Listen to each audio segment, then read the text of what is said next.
صلی اللہ علیہ وسلم۔ رحمت اللہ علیہ درویش تھے دلی کے، بہت سارے لوگ مرید تھے۔ ایک بڑا خدمت گزار مرید تھا، مزدوری کرتا تھا، غریب تھا، تو 6 بیٹیاں تھیں اس کی۔ حضرت صاحب کے پاس روز آ کے کہتا حضور بچیوں کے لیے دعا کرے، اللہ کوئی اسباب پیدا کر دے۔ ایک بچی کی شادی کا خرچہ 1000 دینار ہے اور میں غریب ہوں۔ حضرت صاحب دعا کر دیتے۔ خانقاہ شریف کے تھوڑے ہی فاصلے پر، حضرت جہاں بیٹھ کے مریدوں کی تربیت کرتے تھے، اس سے تھوڑا ہی فاصلے پر نا ایک عیسائی رہتا تھا، بڑا مالدار تھا، بڑی سارے اونٹ، گائیں، بھیڑ، بکریاں رکھی ہوئی تھی، اور حضرت شرف الدین رحمت اللہ علیہ کی بڑی مخالفت کرتا تھا۔ اور یہ جو آپ کا غریب مرید تھا، یہ اس کا پڑوسی تھا۔ ایک دن بلا کے نا ان کو کہنے لگا کہ تو کدھر جا کے جو ہے وہ ٹکرے مار رہا ہے، وہاں سے کچھ نہیں ملنے والا، وہ تجھے کیا دیں گے جن کی خانقاہ خود چندے پہ چلتی ہے، مدرسہ چندے پہ چلتا ہے، مسجد چندے پہ چلتی ہے، تیری بیٹی کا معاملہ کہاں حل ہوگا؟ تو اس درویش نے کہا کہ تو میرے پیر کو نہیں جانتا، تو مجھے میرا محبوب نہیں ڈٹھا، تو پتہ نہیں نا، تو اس رستے کا مسافر نہیں، تو نہیں جانتا، ان کا بس چلے نا تو وہ ہر قیمت میں میری بیٹیوں کی شادی کرا دیں۔ اب وہ عیسائی تھا، کہنے لگا اچھا چلو ٹھیک ہے، اگر اتنی بات ہے نا تو جاؤ ان سے جا کے کہہ دو کہ 6 سال کے لیے میرے ساتھ معاہدہ کر لیں، وہ میرے جانوروں کو چارہ ڈال دیا کرے، 6 سال ڈیوٹی کرے، میں 6000 دینار دے دیتا ہوں۔ وہ میرے ساتھ 6 سال میرے جانوروں کو چارہ ڈالے، رکھتے ہیں نا آپ چارہ ڈالنے کے لیے ایڈوانس پیسے دے کے، اب تو لوگ انہیں بھی غلام ہی بنا لیتے ہیں، بڑی تھوڑی تنخواہ دیتے ہیں، ظلم کرتے ہیں، پورا معاوضہ نہیں دیتے۔ حضرت شیخ شرف الدین کے بارے میں وہ کہنے لگا جا اپنے پیر سے جا کے کہہ کہ میرے جانوروں کو 6 سال چارہ ڈالے، میں 6000 دے دیتا ہوں، تو جو کہتا ہے ہر قیمت پہ جانے کو تیار ہے۔ اس نے جب یہ بات کی تو مرید نے ناراض ہو گیا، وہ لڑائی ہو گئی، گریبان پکڑ لیا، جھگڑا ہوا، بات بڑی دور گئی۔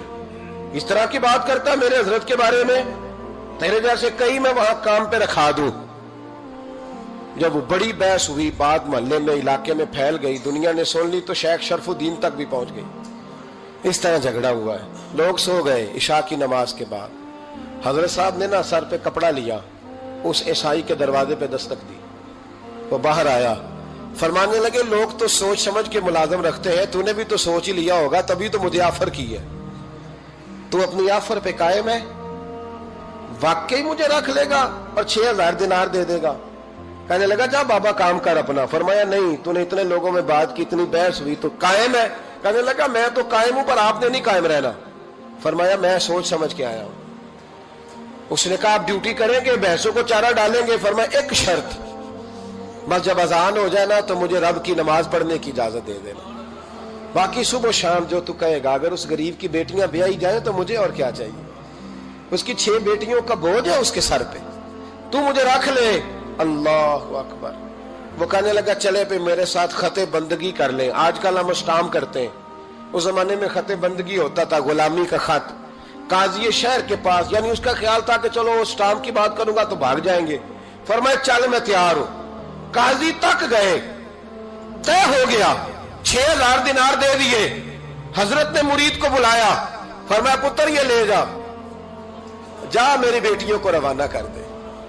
کہنے لگا حضور یہ کیا کر رہے ہو آپ، کچھ سوچیں۔ فرمایا یار جب تجھے بیٹا بنا لیا تو پھر میری پوتیاں تو لگتی ہیں نا، میرا حق تو بنتا ہے نا، جا کے ڈیوٹی کر، ان کو بیاہ دے۔ بات پھیل گئی، بادشاہ بھی عقیدت مند تھا، وہ 12000 دینار لے کے پہنچا۔ کیا بتاؤں ان رب کے بندوں کا دل کیسا ہوتا ہے، کیا درد ہوتا ہے، کیا رنگ۔ 12000 دینار لے کے بادشاہ آیا اور آ کے حضرت کو پیش کیے کہ حضور آپ دیں اس عیسائی کو ڈبل دیں اور جائیں کام کریں۔ آپ فرمانے لگے تو پیسے دے، شرطیں نہ لگا، میرا جہاں دل کرے گا میں خرچ کروں گا، مجھے تو مزہ ہی اب آنے لگا ہے، ابھی تو لطف آ رہا ہے، ابھی تو ذائقہ آیا ہے کچھ کرنے کا، پیسے دینے ہیں تو دے، پابندی نہ لگا، جہاں میرا دل کرے گا میں۔ اس نے کہا حضور ٹھیک ہے رکھ لیں۔ حضرت نے فجر مسجد میں پڑھی، جیب میں 12000 دینار تھے، اعلان فرمایا بھی کسی اور کی بیٹی بھی بیٹھی ہے تو پیسے میرے پاس ہیں۔ وہ 12000 دینار بھی بانٹ دیا، اور 12000 دینار بانٹ کے نہ تو پھر چلے گئے کھیت میں چارہ کاٹنے۔ اس عیسائی کو کسی نے بتلایا کہ ان کے پاس تو 12000 آیا ہے، پر تجھ سے جان نہیں چھڑائی انہوں نے، کہ وعدہ یہ ہوا تھا کہ 6 دیں گے تو جائیں گے، جب تک دیں گے نہیں تیرے گھر میں کام کریں گے۔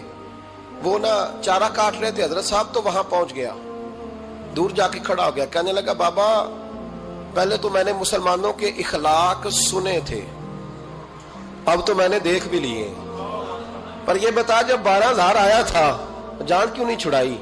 تو حضرت چارہ کاٹتے کاٹتے رو پڑے، فرمانے لگے تو نہیں نہ جانتا یہ بیٹیاں سانجی ہوتی ہیں، پتہ نہیں نا، میرے رسول پاک نے تو حاتم تائی کی بیٹی کے سر پہ کپڑا رکھ کے کہا تھا بیٹیاں برابر ہوتی ہیں، تو یہ نہیں پتا جب اس کی 6 بیٹیوں کی شادی ہوئی ہے میرے اندر روحانیت کتنی بڑی ہے۔ فرمایا پھر 12,000 آیا ہے تو 2-4 بچیاں پھر گئی ہیں، تو یہ نہیں پتا میں اندر سے راضی کتنا ہوں، میں تیری نوکری کرتا رہوں گا، پتہ نہیں اللہ کتنی بیٹیوں کو بیاہ دے گا۔ اتنا رویا وہ عیسائی کے پیروں میں بیٹھ گیا، کہنے لگا بابا میں نے تیری مخالفت کی ہے پر تیرے قریب آ کے پتہ چلا ہے کہ تو بہت اونچے اخلاق کا مالک ہے، اور اگر تیرا یہ مقام ہے تو تجھے اخلاق سکھانے والے محمد عربی کی شان کتنی ہوگی۔ ظالم کی بولیے جاتے نہیں لوگ جھوٹے گواہ بن کے، وکیل صاحب کو نہیں پتا ہوتا کہ یہ بندہ مجرم ہے جو میرے پاس آیا، کیا مجرموں کے وکیل نہیں ہوتے؟ بولے تو اس کو پتہ نہیں ہوتا وکیل صاحب کو کہ یہ صاحب مجرم ہے، میرے پاس مقدمہ لے کے آئے، اور اگر بے ادبی نہ ہو جائے تو میرا خیال ہے قاضی عدالت کو بھی پتا ہوتا ہے کہ مجرم کون ہے اور مظلوم۔ میرے نبی پاک صلی اللہ علیہ وسلم نے اس قدر زیادہ سختی فرمائی اس مسئلے میں، فرمایا جس کو پتا تھا کہ فلاں آدمی ظالم ہے، ظلم کر رہا، پھر وہ ظالم کا گواہ بنا یا اس نے ظالم کی مدد کی، کتنی کی؟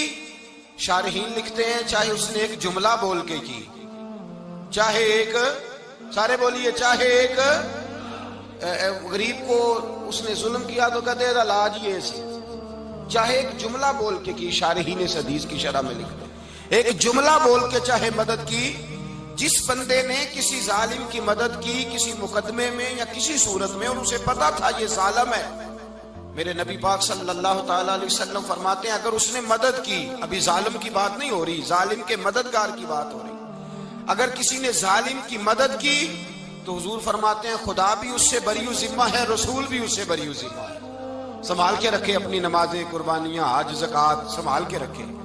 اگر ظالموں کا مددگار ہے، الیکشن آ لینے دے، آپ کو نظر آ جائے گا کون کون ظالموں کا مددگار ہے، نظر آ جائے گا۔ اپنی جیب سے لوگ پیسے دے کے ظالموں کی مدد کریں گے، ان کے فلیکس چھپوائیں گے، بورڈ لگوائیں گے، جیبوں سے پیسے دے کے۔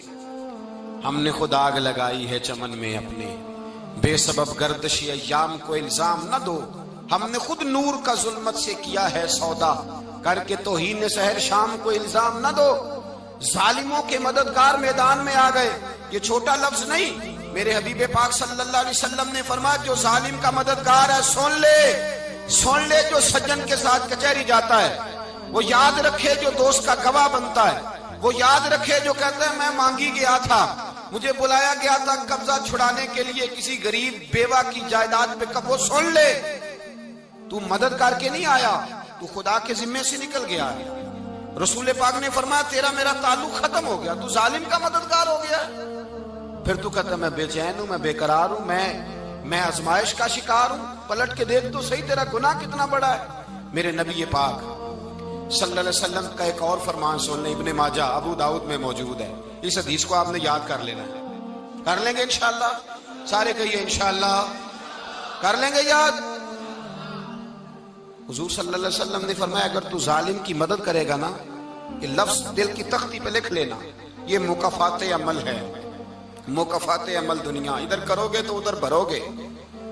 فرمایا اگر تو کسی ظالم کی مدد کرے گا، سن لے حضور کا فرمان ہے، اگر تو ابن ماجہ ابو داؤد سیاہ میں موجود ہے، فرمایا اگر تو کسی ظالم کی مدد کرے گا تو رب تعالیٰ مرنے سے پہلے پہلے تیرے اوپر بھی ظالم کو مسلط کر دے گا، تیرے اوپر بھی ایک دفعہ ظلم ضرور ہوگا اگر تو ظالم کی، وہ کسی صورت میں بھی ہو سکتا ہے، کسی صورت میں تیرا بیٹا ہی اٹھ کے ظلم کر دے گا، تو الجھ جائے گا، کسی نہ کسی جگہ تیرے لیے تباہی کا سامان ہوگا، تیرے اوپر ظلم ہوگا، اس لیے کہ تو ظالموں کا مددگار ہے۔